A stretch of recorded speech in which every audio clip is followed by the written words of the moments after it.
This story is titled, My Family Excluded Me from a Fancy Dinner They Were Organizing, but they expected me to set the table and clean up afterward. Instead, I ruined their dinner, made a reservation at my favorite restaurant, and turned off my phone. Hi everyone! Before we dive in, a quick favor. If you enjoy content like this, please hit the subscribe button. It's free, supports the channel, and makes sure you never miss out on amazing videos. Alright, let's get started. So, here's the deal. My name's Julia, and I'm 35 now, but if you look back at my life, you'll notice one thing.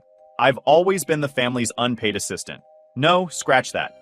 More like their unpaid everything. You know that one person in the family everyone runs to when something needs to be done? Yeah, that's me. Been like that since I was a kid. It started small, like when I was about 8 or 9. My mom, Lisa, would call me into the kitchen and say, "Julia, sweetie, can you help set the table?" Not a big deal, right? Except it wasn't just setting the table. It was arranging everything perfectly, folding napkins into some fancy shape she saw in a magazine, and making sure every plate was exactly 2 inches from the edge of the table. And if it wasn't, she'd sigh and fix it herself. "You'll get it eventually," she'd say, like I was training to be some Michelin-starred waiter.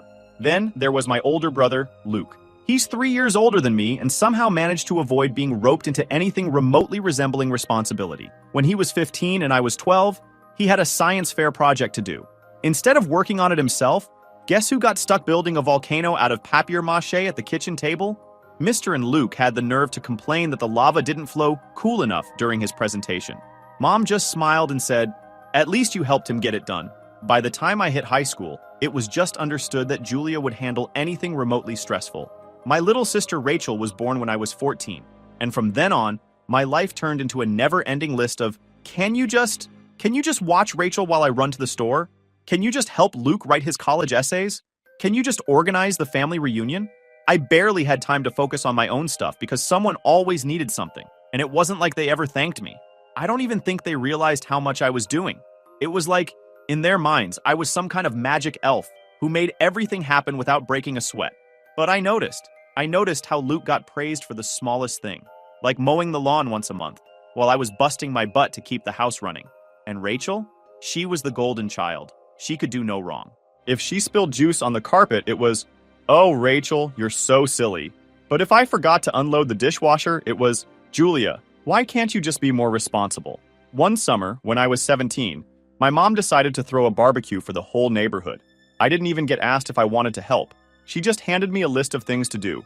Marinate the chicken, make potato salad, set up the chairs in the backyard, and decorate the tables. Meanwhile, Luke sat on the couch playing video games, and Rachel ran around blowing bubbles. I asked my mom why no one else was helping, and she said, "Because you're the only one I can count on, Julia." That was the first time I realized how unfair it all was. But I didn't say anything. I just did what I always did. Sucked it up and got to work. Things only got worse when I went to college. I stayed close to home because it was cheaper, and I figured it would give me time to focus on my studies. Ha! Joke's on me. My mom acted like me living 20 minutes away meant I was still on call. She'd text me in the middle of a lecture. "Julia, can you come over and help me rearrange the living room?" Or, "Rachel needs cupcakes for her school bake sale. Can you swing by and bake a batch?" And if I said no, she'd pull the guilt card. "I don't know what I'd do without you." Meanwhile, Luke had moved out to another state, and Rachel was still a kid, so all the responsibility fell on me. Even when I told them I was drowning in schoolwork, they didn't get it. "You're so good at multitasking," my mom would say. "You'll figure it out." And I did, somehow. I graduated with a degree in event management, mostly because I figured, hey, if I'm going to be organizing everyone's lives, I might as well get paid for it. But even after I started my own business, the demands didn't stop. If anything, they got worse. My mom would call and say, "Julia, since you're an event planner, can you help me with Rachel's birthday party?" Just a few ideas, nothing big. It was always big though. One year, she wanted a circus theme, complete with a popcorn machine and a clown. I spent 2 weeks finding vendors and setting everything up. The day of the party, my mom told her friends, "Isn't it amazing what you can do with Pinterest?" I was fuming, but I didn't say anything. That's the thing about being the family helper. You're expected to be grateful for the privilege of being used, and not being appreciated at the same time. Looking back, I should have spoken up sooner. I should have told them how unfair it was, how much it hurt to be overlooked and taken for granted. But I didn't. I just kept saying yes, hoping one day they'd realize how much I was doing for them. That day never came. Instead, things kept piling up until I couldn't take it anymore. All right, let me just say this. If you ever think about planning a family member's wedding for free, don't. It's a trap. I learned this the hard way when my brother Luke got engaged to Emily. Now, I already had my doubts about this whole thing because, well, Emily isn't exactly, let's call her easygoing.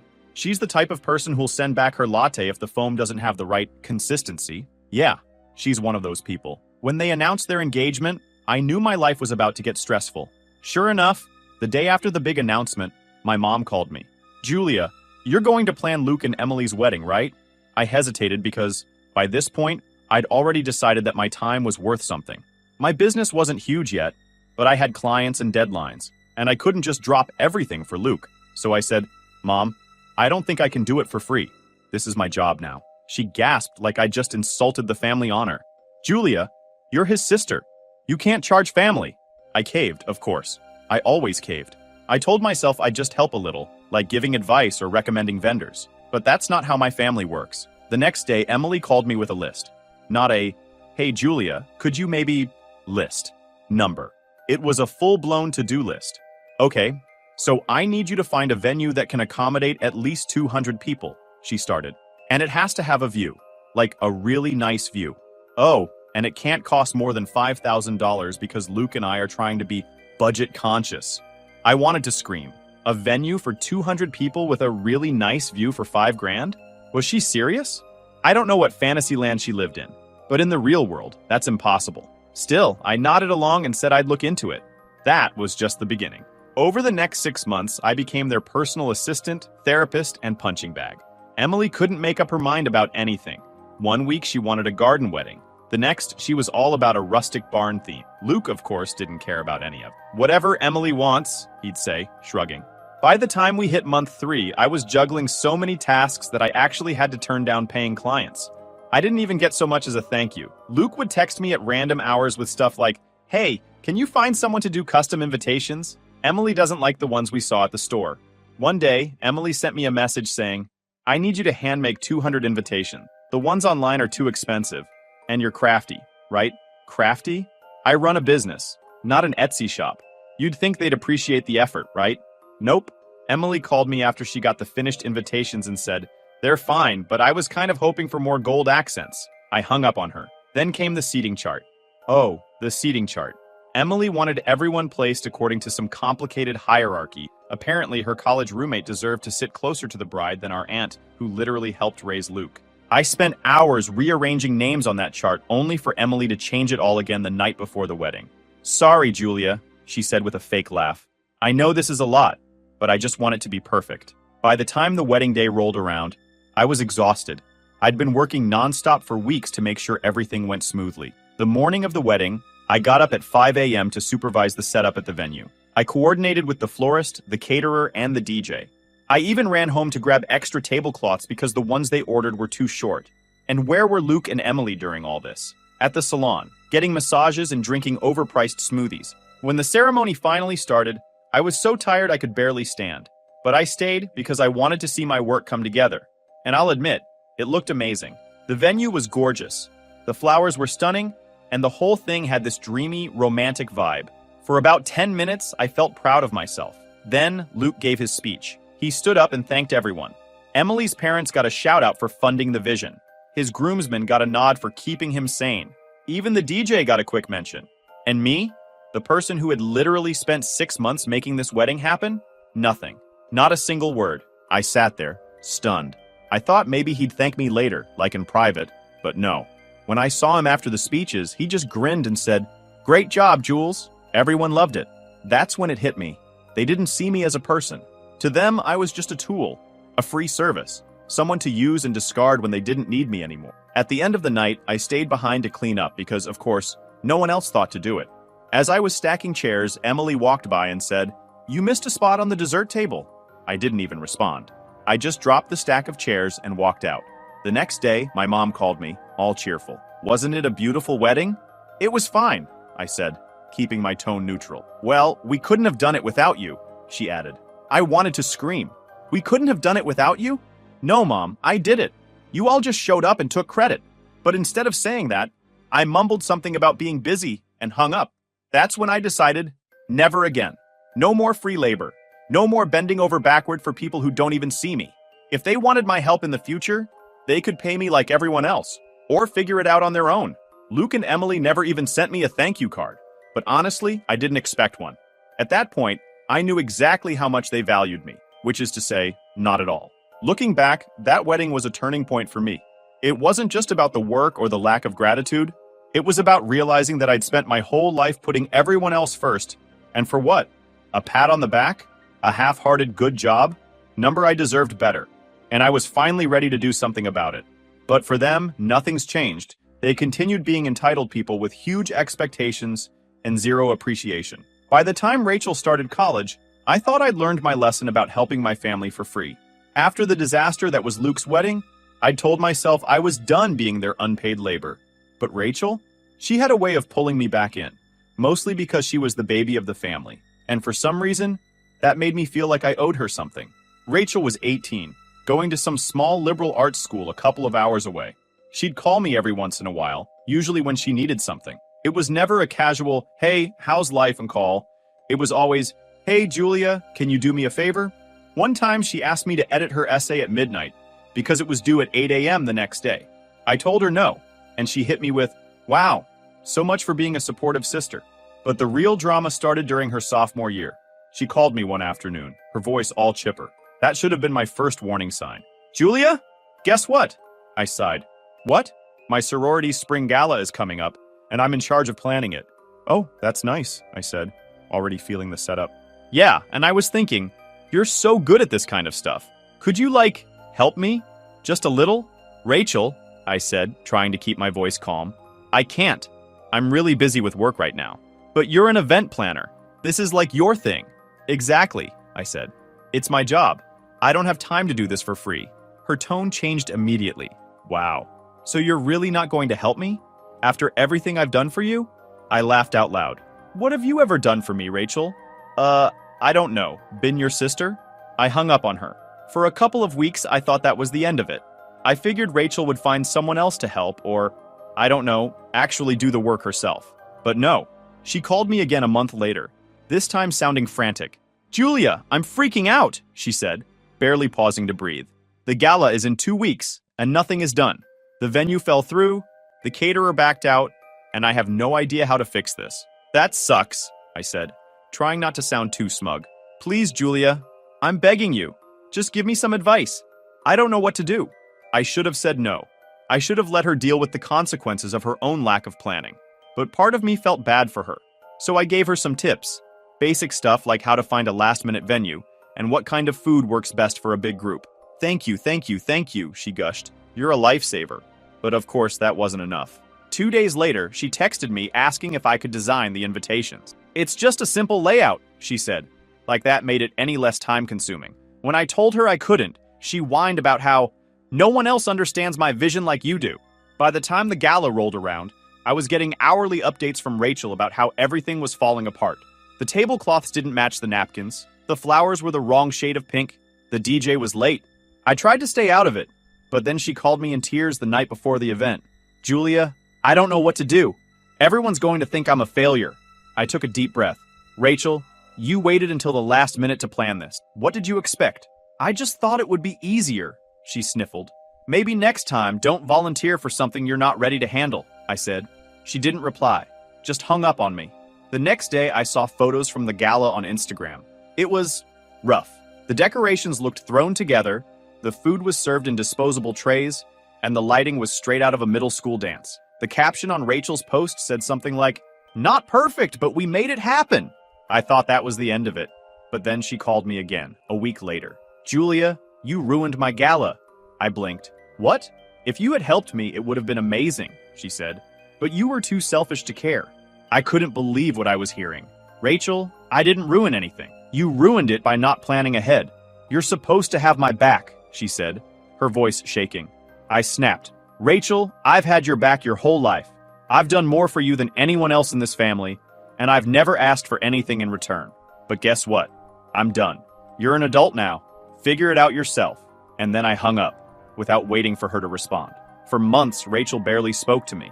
Whenever I saw her at family gatherings, she'd glare at me or make passive-aggressive comments. My mom tried to mediate, saying things like, "Julia, can't you just apologize?" Rachel's still learning.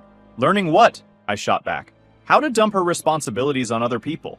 Luke, of course, sided with Rachel. "You were kinda harsh, Jules," he said one night. "She's just a kid." "She's 18, I said. "She's not a kid anymore."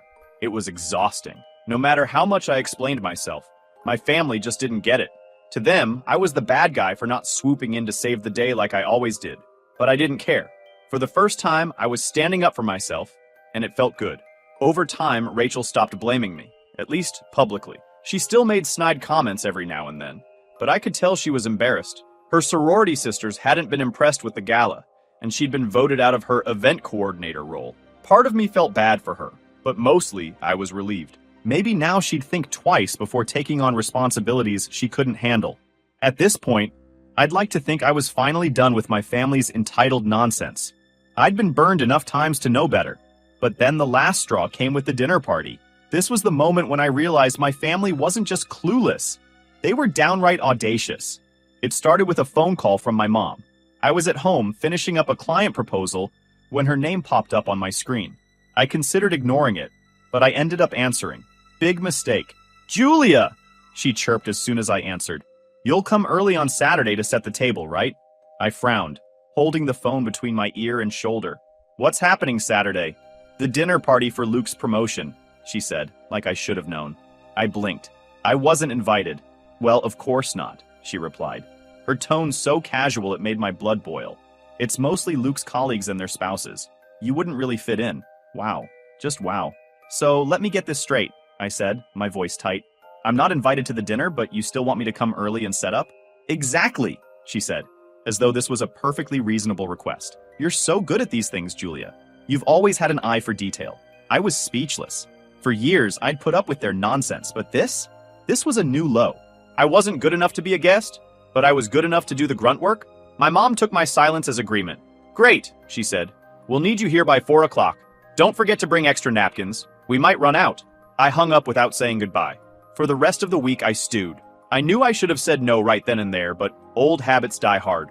The people pleaser in me felt obligated to show up. But the angrier I got, the clearer it became. I wasn't just going to skip this dinner, I was going to ruin it. Saturday rolled around, and I arrived at their house just before 4 o'clock. My mom was in full-on hostess mode, bustling around the kitchen with her party apron on. She barely looked up when I walked in. "Julia, you're here! Good. The table needs to be set, the candles need to be lit, and the appetizers are in the fridge. Can you plate them?" "Sure," I said, keeping my voice neutral. But in my head, I was already plotting. First, I accidentally swapped the fancy linen napkins with some paper ones I found in the pantry. Then, I set the table with mismatched plates and cutlery. Nothing too obvious, just enough to throw off the aesthetic. I placed the salad forks where the dessert spoons should go and deliberately skewed the alignment of the place settings. My mom was too busy barking orders to notice. Next, I moved on to the appetizers. They'd ordered these tiny gourmet canapes from some swanky caterer, and my job was to arrange them on trays. Instead, I accidentally knocked one of the trays onto the floor. Oops. The rest went into the fridge, but I made sure to leave the temperature dial cranked all the way down. By the time they got to them, they'd be half frozen. My pièce de résistance, the drinks. Luke and Emily had splurged on a couple of bottles of fancy imported drinks for the evening. I poured a liberal amount of salt into each bottle and gave them a good shake before resealing them. I even left a cheap bottle on the counter as a backup. By 5 o'clock, I was done helping. I grabbed my purse and told my mom I had to run an errand. She barely looked up from her seating chart. "Just be back before the guests arrive," she said. I didn't go back. Instead, I made a reservation at my favorite restaurant and treated myself to a quiet, drama-free evening. As I enjoyed my meal, my phone buzzed relentlessly. First, it was my mom. "Where are you? The guests are arriving." Then Luke chimed in. "Julia, this isn't funny. Mom says the appetizers aren't ready." I silenced my phone and ordered dessert. Later that night, Clara, my best friend, texted me. "Check Emily's Instagram," she wrote, followed by about 10 laughing emojis. Curious, I opened the app. Emily had posted a series of photos from the dinner party, and let me tell you, it was a train wreck. The first photo showed the table, which looked like a thrift store threw up on it. Mismatched plates, crooked napkins, and unlit candles. The caption read, "When your sister promises to help but bails at the last minute." The next photo was even better. Luke pouring a glass of the salted drink, his face contorted in disgust. "Note to self, never trust Julia with anything," Emily had written. I couldn't stop laughing. For years, I'd busted my ass to make my family's events perfect, and they never appreciated it. Now, they were finally getting a taste of what life was like without me holding everything together. After the dinner party fiasco, I thought my family would finally get the message. You'd think ruining a whole evening would make them reconsider treating me like a free-for-all event planner, but no. My family, they're stubborn. Instead of self-reflection, they doubled down on blaming me. I wasn't just the villain. I was the scapegoat for every single thing that went wrong that night. Luke's text barrage was the worst. He didn't stop for days. Stuff like, "I can't believe you'd sabotage my big night," and "What kind of sister does this?" At one point, he even called me vindictive. That one made me laugh. Oh, I was vindictive? What about years of using me like a servant while ignoring my own achievements? Funny how they only noticed me when I didn't show up to save the day. Emily, of course, had to get her 2 cents in. She left me a voicemail so dramatic I couldn't decide if I wanted to scream or roll my eyes. "Julia, you embarrassed Luke in front of his boss. Do you know how that makes me look?" She whined, as if her image was my top priority. I didn't bother replying. Let her stew. Even my mom, who usually tried to smooth things over, was furious. She called me 2 days after the party, and I braced myself for another round of guilt tripping. "Julia," she started, her voice sharp, "your behavior was completely unacceptable." I almost laughed. "My behavior?" "Mom," I said, "you asked me to set the table for a party I wasn't invited to. What did you expect?" "I expected you to be mature," she snapped. "You've always been the reliable one, Julia. This was so out of character. Maybe you should have thought about that before treating me like a maid," I shot back. "I'm done being your go-to. Find someone else to exploit." She gasped like I'd slapped her. "Exploit? Julia, we're family." "Exactly," I said. "And family is supposed to appreciate each other, not use them." I hung up before she could argue. I didn't feel bad about it either. For once, I was standing my ground. The fallout from the dinner party was worse than I'd imagined. Word spread fast in our small town, and suddenly everyone had an opinion about what happened. My mom was quick to spin the narrative, painting herself as the innocent victim of her ungrateful daughter. I heard through the grapevine that she told her friends, "I don't know what's gotten into Julia lately. She's so selfish." The irony wasn't lost on me. All these years of being their doormat, and now I was selfish for not wanting to be treated like dirt? Classic. The thing is, it wasn't just about the dinner party. That night was the culmination of years of being overlooked, undervalued, and straight up used. It wasn't like I woke up one morning and decided to sabotage their lives. They pushed me to my breaking point, and I wasn't about to apologize for finally snapping. But my family? They didn't see it that way. To them, I was the villain for not playing along anymore. Every missed text, every unanswered call was another strike against me. And honestly, I was fine with that. Let them think what they want. At least villains have boundaries. It felt like the logical next step to put some serious space between me and my family. I didn't make some grand announcement, no dramatic speeches or ultimatums.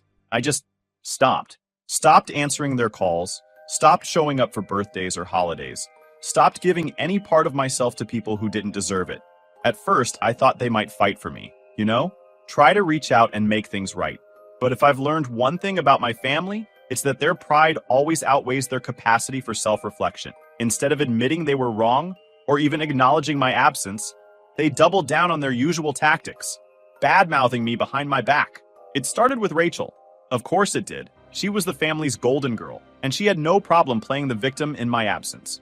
My mom mentioned something about how Rachel was so hurt that I didn't come to her college graduation party. Hurt? Rachel hadn't spoken to me in months, but suddenly I was supposed to drop everything for her milestone? Yeah, right. Then Luke joined in.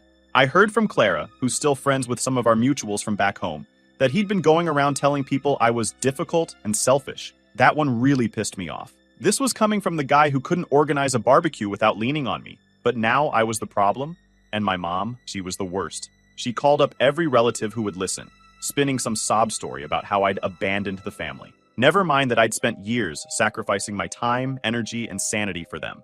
To hear her tell it, I was the villain who broke up our happy little unit. Then came the trip. Oh, the trip. It was Luke's idea, of course. He booked a family vacation to Florida and made sure everyone knew he was footing the bill. They rented a big beach house, posted pictures all over social media, Rachel lounging by the pool, my mom holding a smoothie. The captions were the best part. Rachel posted something like, "Family time is the best time."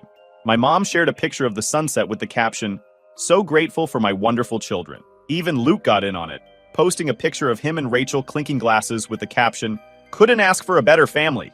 It was so obvious what they were doing. The whole thing screamed, "Look, Julia, we're doing great without you." Like I was supposed to be heartbroken over not being included in their little beach party.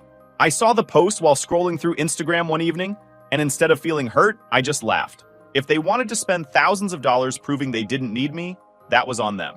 Meanwhile, I was curled up on my couch with a book, enjoying the peace and quiet of my family-free life.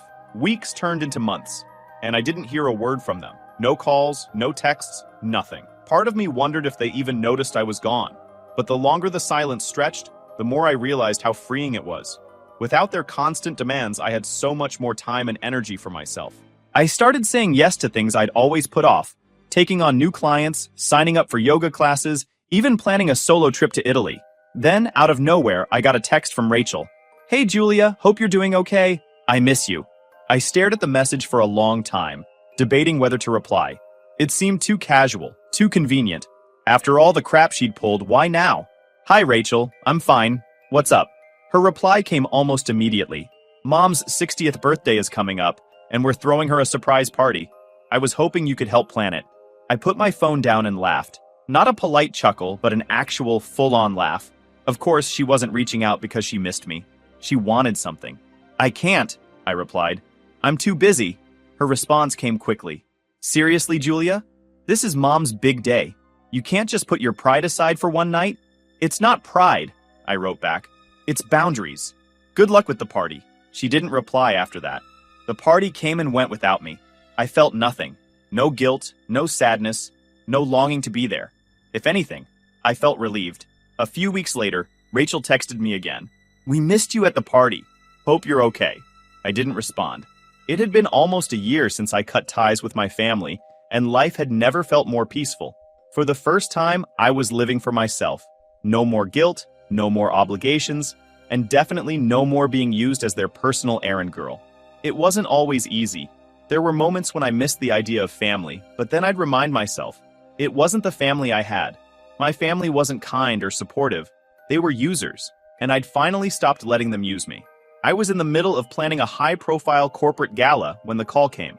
My phone buzzed with a familiar name, Mom. I stared at the screen, debating whether to answer. It had been months since she'd last tried to contact me, and honestly, I liked it that way. But something made me pick up, curiosity maybe, or a desire to hear just how far they'd go this time. "Hello?" I said, keeping my tone flat.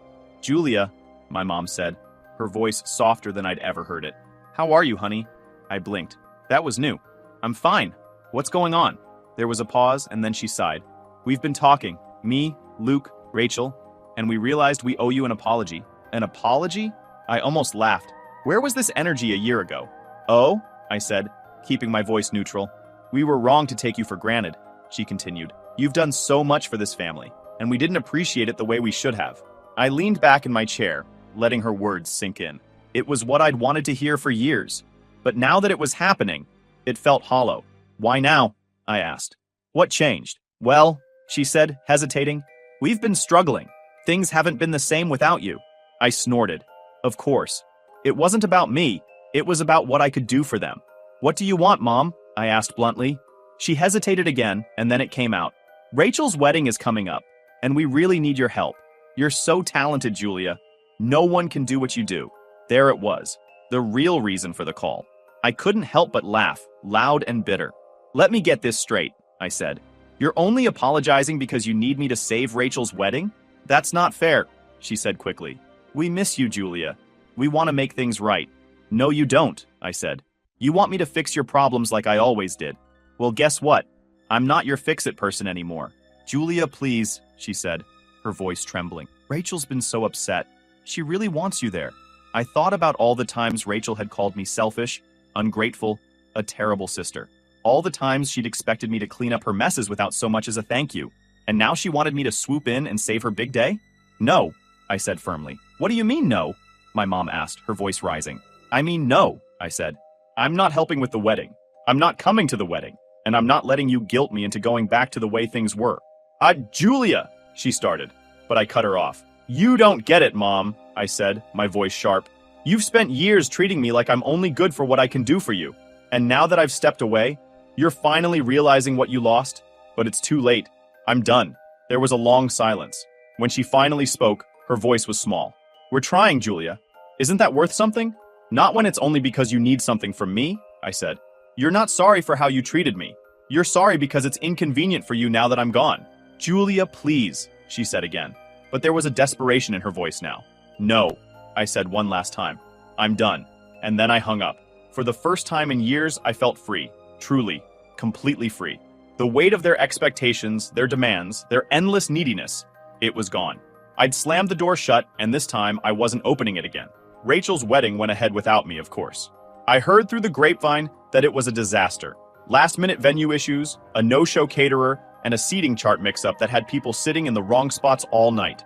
Apparently, Emily tried to salvage things, but without someone like me to hold it all together, the cracks were impossible to hide. Clara called me after hearing the news. So, how does it feel to be vindicated? She asked, laughing. Honestly, I said, smiling. It feels amazing. My mom, Luke, Rachel, they're all part of my past now, and that's where they'll stay. As for me, I am okay. I'm better than okay. For the first time in my life, I'm living on my own terms, free from their expectations and demands. They can call me selfish, difficult, ungrateful, whatever helps them sleep at night. I know my worth, and I'm not lowering my standards just to make them comfortable. They had their chances. They blew them. And me? I'm done looking back.